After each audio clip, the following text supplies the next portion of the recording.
Givan di video pembelajaran. Dalam kesempatan kali ini, izinkan saya sharing tentang bagaimana pembiayaan pasien COVID-19 di rumah sakit. Nah, teman-teman tahu bahwa saat ini kasus infeksi COVID-19 di Indonesia kembali mengalami peningkatan setelah sempat mereda ya beberapa waktu lalu dan menyebabkan kini rumah sakit jadi lebih padat gitu seperti sebelum-sebelumnya.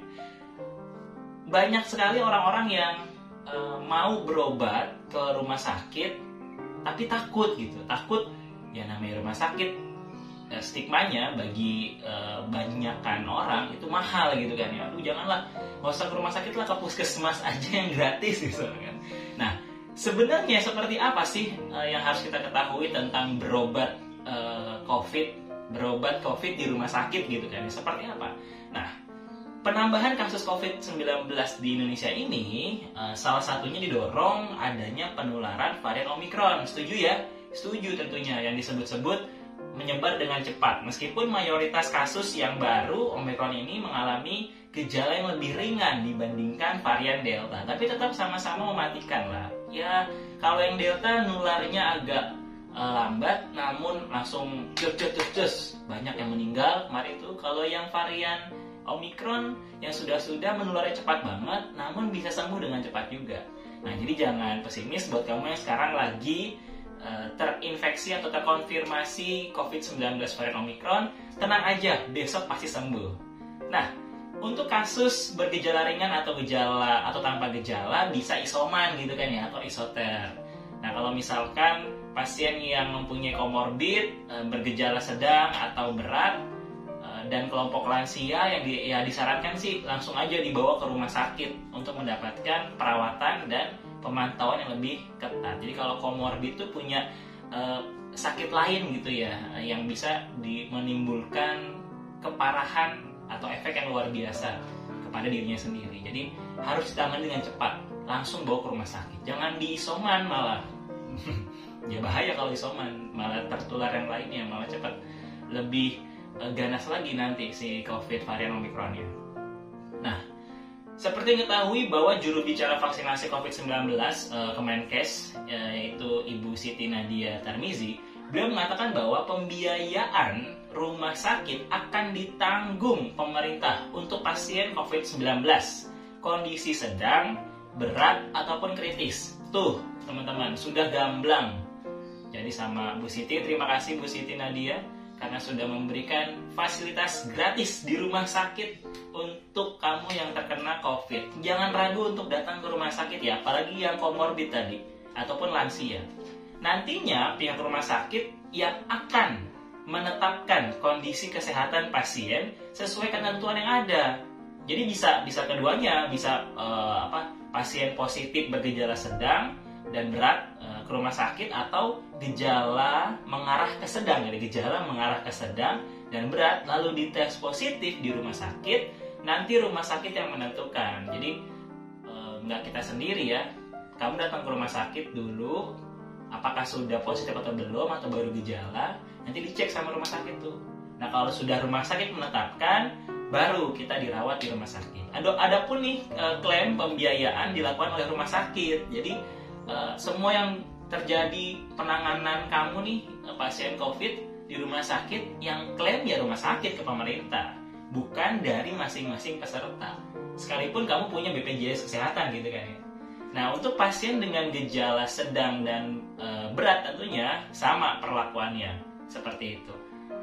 Nanti langsung masuk aja ke rumah sakit, nggak perlu mikir-mikir panjang, ditangani. Memang kamu ditetapkan sebagai pasien yang COVID ya, ya udah, nggak usah mikirin biaya-biaya yang timbul sampai pengobatan. Nah, ini dia pengobatan pasien long COVID. Penyintas COVID-19 yang mengalami long COVID seperti efek badai sitokin, tau ya badai sitokin ya, dan membutuhkan perawatan di rumah sakit, akan menggunakan mekanisme BPJS Kesehatan. Nah, karena kamu udah punya BPJS belum? Harus tuh punya tuh kalau untuk pengobatan ya, pakai BPJS. Karena kasus positif corona saat ini seluruhnya diasumsikan sebagai kasus Omicron. Hal ini didasarkan pada pemeriksaan whole genome sequencing atau WGS. Nah, Kemenkes sebenarnya telah menerbitkan surat edaran dengan nomor YR.03.03/3 Romawi/0543/2022. Nih, pegang ini, pegang surat edaran ini. Apa? Ini surat apa?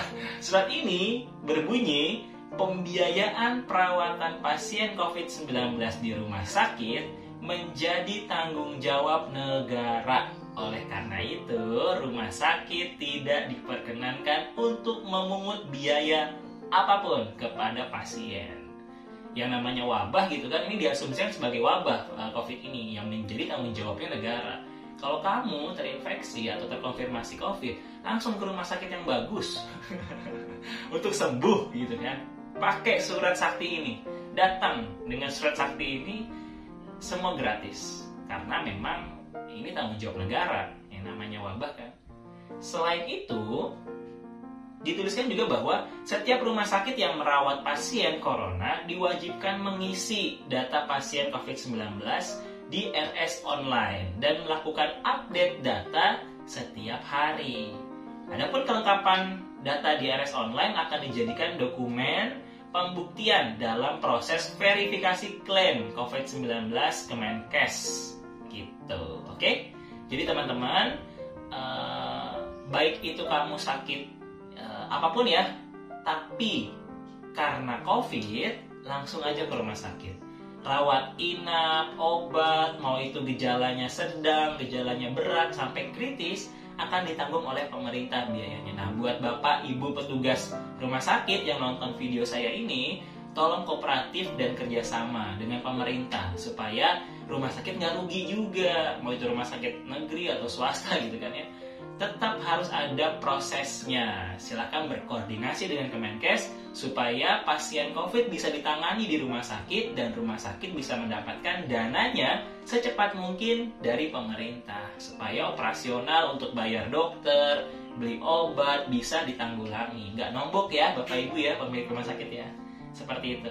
Nah, itulah tadi yang bisa saya sampaikan, walaupun saya bukan dari Kemenkes, namun bisa sedikit menyampaikan yang perlu diketahui oleh kita semua. Semoga video ini bermanfaat. Jangan lupa like, komen, dan subscribe agar video dan channel ini semakin berkembang. Terima kasih. Wassalamualaikum warahmatullahi wabarakatuh.